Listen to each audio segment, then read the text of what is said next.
everybody for coming out, and I also want to thank all the crew from Station 4 for putting up with us this morning. It's always a mad scramble first day. Those guys came into a press event that's being held next door, so thanks for all your guys' hard work. I appreciate it. So this is a day we've been waiting for a long time. We're finally here.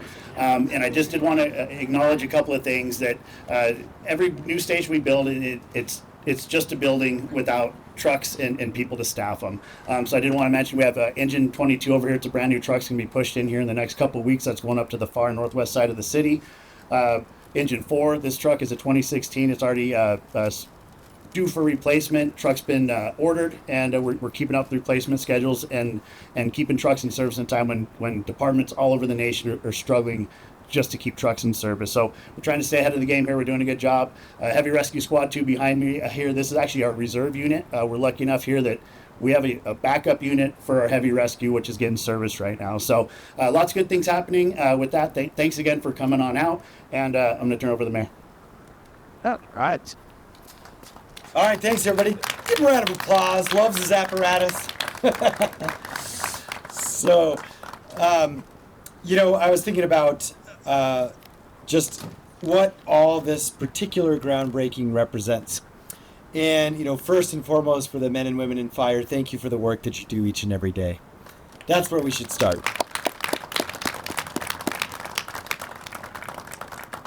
But I think I want to try and articulate really 3 stories. And because this place is at the confluence of 3 important stories that are in many ways symbolic of our entire city, actually. First, I'll start with Fire Station 4. Been desperate in need of repair for decades. Fire Station 4 was the first fire station I visited when I came in. And all I heard from then was how we had to redo it and it had been delayed for decades. Today, we celebrate the end of that story. We celebrate finally doing the thing, finally rebuilding Station 4. One of, not the most historic, but one of the most historic in the city, and also one of the busiest in the city. But the amazing thing about that story is, I think in many ways, it's just a tiny piece of the story of this particular piece of land. And what I want to do is touch on aspects of this, at least in the modern era, that begin with a train and a park, right? This was Coronado Park. Let's just be clear, that's what this was. And we all remember that before Coronado Park was the Coronado Park that most of us remember, it was the train park. That's what we all grew up as a native New Mexican. I grew up playing literally on that train right there. It's still the same train. And it was parked right here. And I used to beg my parents. Now they beg me to go see the train. I used to tell my dad, please take me to the train park. That's where I want to go. And so this was a celebrated park.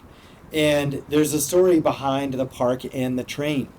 And of course, we know that the train was here for quite some time, and then eventually it left. The amazing thing about the train is it left just down the train tracks to get repaired. And so a lot of people always said, well, what'd you do with the train?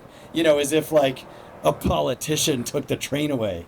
And it was actually an amazing thing. It was an agreement between some community members, some of them are here, and an organization that wanted to restore that train. Because, again, in many ways symbolic of Albuquerque, that train could still run. It was actually almost in really good condition when they parked it. In a weird way, it's like having one of these trucks and you just park it at a park and take the keys out. That's almost what they did. Now, over 50 years, it did have a lot of issues that had to be fixed, but the train was pulled out of the park. Then we see the park's slow decline to eventually become now what you see on billboards. We all know what those billboards are for, and we're not here to talk about politics. But literally, on the billboard right there is a picture of what this park looked like 10 years ago. Now, I do want to remind folks that my administration came into the park looking like that, but it is also our administration that proposed and worked with our state leaders and our fire department on a different vision, and also worked with the community. And the idea was, number one, that Wells Park deserves an awesome park. And as you may know, they have one of the most amazing parks in the entire state of New Mexico now. So we delivered on that for the community. I think that story you see the present and you see the future. This story, you know that we had to do all the challenges. We're even under a court lawsuit because of what happened when I had to close Coronado Park. We had 2 homicides here. We had trafficking that was happening here, all in this place where many of us used to play as kids, and now where we're celebrating this. So the question was, yes, we have to have green space. We have to build an awesome park for Wells Park, and we've done that. And then the question is, what do we do with this? And what do we do about that earlier comment I made about how Station 4 was always undersized? And so the answer became clear. We have to make a home for the fire department and for training that is in the urban center of Albuquerque. They have an awesome facility out far on the west side, but we need to have the training and we need to have a proper fire station and still a little bit of a park to honor the history and the story of this place. That is what you see in these designs. Now I want to close with the journey of the train, because in an amazing way, the train is also back. So if you didn't know this, it was a month ago, we rode the train right past this park, right there. And I have pictures of it as we rode past the park where it used to be. And now the train is back at the rail yards, where it came from before it came to the park. And if it wasn't obvious in my story, the train runs again, and it runs really well. It has been totally refurbished and now has a home in the rail yards. And that was actually the original deal. The original deal was, you fix the train, we will put it back into the rail yards. And of course, the rail yards is also going through a resurgence with the C&M Film Academy opening in a couple of months. So I share these stories with you because they obviously have some parallels, right? They have a deep history, just like the state of New Mexico, just like all of our families. But they also have some ups and downs. And more recently, you see more down than up. But what you see is also a present and a future that is on a comeback, that is here tangible with us, a vision for the future and a reality that actually lifts up our city again. That is what we celebrate with all of these projects coming together today in the story of this groundbreaking. So with that, I'm going to hand it over to our next speaker, and which is also my way of beginning with a note of gratitude. None of this could happen without lots and lots of people, and we always thank lots and lots of people. But if you reflect on what I just shared with you, that means we have to obviously appreciate what our firefighters do each and every day and their leadership team and our fire chief. But it also means we have to appreciate the folks who fixed up the train. So great work on that. Round of applause for them. And of course, this was a park, so we want to thank the One Albuquerque spirit of the Parks and Rec Department for giving this up. They still take care of the dog park across the street. And then, of course, DMD, who builds everything in our city. So many people to thank for this, but it all costs money. And the city's budgets have been flat. How do you do things? You partner, you collaborate, and that is where the state, and in particular our Speaker of the House and the other representatives that are here, have stepped up and made this possible. So please welcome Speaker Javier Martinez. Thank you, Mr. Mayor. Good afternoon, everybody. Thank you for your vision. Chief Jaramillo, thank you for your work and your vision. And also to all of the firefighters, to Local 244, thank you all for putting in the work. I've been with you in your trucks. I've done the ride-alongs. I've done the shifts. And you guys really do incredible work. And you don't get enough credit. And I know words may sound a little empty sometimes, but trust me, our chamber, our legislature appreciates you very, very much. Thank you for the work that you do and continue to do. Folks, over the past 2.5 years, our legislature has come together at all levels of government, from the city to the county to the legislature, to bring investments that can be transformative for the place that we call home. Mayor's right. I live down the street. I've seen the shift in this park from being a park to being an encampment, to being a place where people were victimized over and over and over again. In a way, I kind of feel like we're standing on some sacred ground here. A lot of suffering happened here. There's also a lot of hope, and I think that there's also a great deal of opportunity as we move forward in the city. As you know, the legislature has been instrumental in bringing money not just to Albuquerque for things like behavioral health, treatment, drug addiction supports, housing. This year we made a big splash with housing, but none of that is possible without the work of my colleagues. And I get to be the one sometimes that gets to speak at these things and kind of celebrate them. But without colleagues like Representative Yanira Gurrola from the west side and Representative Pamela Herndon from the east side and all of our other colleagues, the work is just not possible. We're a chamber of 70 members. And as you can imagine, it's like herding cats sometimes. And there's a great deal of trust that these individuals place in me. So thank you all for doing that and for helping deliver these big wins for our hometown. Folks, as Speaker of the House and somebody who lives in Albuquerque, I'm the first speaker to come from this city in over 20 years. I made it a point to really do right by my city. And I'm glad that I have a partner in Mayor Keller to help us drive a vision for this city. For far too long, people across the state blame Albuquerque for everything that's bad, but we never get the credit for everything that is good. We are the economic engine of the state.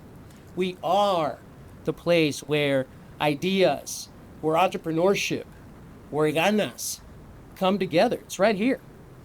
And as grateful as I am to the other corners of the state, from oil and gas to the renewable energy industry, to the outdoor economy in rural parts of New Mexico, to the border, where billions of dollars are exchanged in goods every single year, Albuquerque continues to be that economic engine.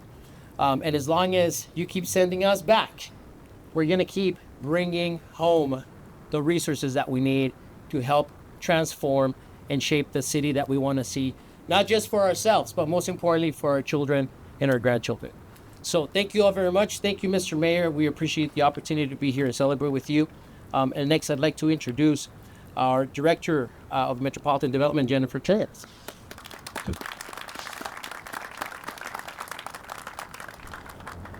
Thank you, Speaker, and thank you, Mayor. I'm Jennifer Turner. I'm the Director of the Department of Municipal Development, and in municipal development, we are so proud to build the city. And today, I am so honored to be celebrating the construction of our third new fire station facility. I think many of you were here a few weeks ago when we celebrated brand new fire station 23 at the Southwest Public Safety. And coming up very, very soon, I promise, will be new fire station 12 at the corner at Central and Juan Tabo. But to hear today here with fire station 4, I want to say a huge thank you to our fire station construction partners, Janes Corporation, who has helped us build all three. And then also to our design team at V Hill and Associates, who have designed the beautiful facility and the renderings that you see before you. So with that, a round of applause, please. I also want to thank our project managers, Juanito Serna and Javier Serna. And then lastly, I want to give just thank you to our neighbors who are, we know construction can be disruptive, but we're very thankful for their patience and support as we build this new facility. So thank you. And with that, I turn it over to Fire Chief. Thank you, Jennifer. So welcome, everybody. We want to echo our thanks. It feels like Viejo and Associates and Janes are part of the fire family at this point. We just keep seeing you at all these awesome events, and you're building us beautiful facilities. So thank you. There's a few other people that I'd like to thank, of course, all of the elected officials that have helped us get here today. This is not something that the fire department would have been able to pay for out of our budget by any stretch. There's a lot of work that goes into that. Our union, the Local 244, really helps us up in Santa Fe to acquire those funds also, so we want to thank them. I want to thank our Parks Department helped us maintain this park. This is a little bit above the scope of what our firefighters at Station 4 would have been able to handle with their kind of daily house duties. So we really appreciate their support helping us maintain this while we're waiting for construction. Deputy Chief Marufo has been working on this project with his division, so we thank all of you. And then specifically Charlie from the mayor's office. I really, truly believe that we are here today because of you helping us push the envelope to get here. So thank you to Charlie also.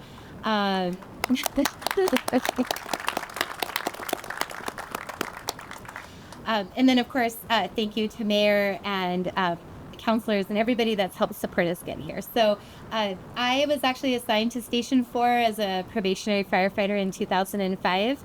And I can absolutely tell you back in 2005, this station needed to be rebuilt back then. So it is a long time coming. Our firefighters that are here, we actually moved our heavy technical rescue program to this area because we have the only program in the state, and this is the best freeway access to any quadrant of the city. So that was a little bit of a culture shift for our department. They were very happy down in Nob Hill, but we felt like this was a better location for them. So what this brings our community is not only a hub for our special operations, a training facility, and then we also, fire stations are public. And so we want the public to know that this is that we share, this is your facility too. So we still have plans to put a park here and have the community engage in this facility in that manner. So there's a lot of plans here. The first phase, we're going to be building a beautiful fire station, and we're going to be literally building that. I think next week is what I heard, is we're going to start the construction, correct? So that's going to be getting underway. But this is really for the community as well. This helps with response times. This is a great location for the people that live here. And we're going to be able to provide you better service in this area by having this station here. So thank you, everybody, for your support. Oh, and the train folks, we are so happy to have you here. The historic nature, I don't know how many calls I ran where people referred to this park as the train park years after the train was gone. So very excited to have you here to celebrate with us today as well. So thank you, everyone, for helping us make this possible. And we look forward to serving you in this area out of our new station soon.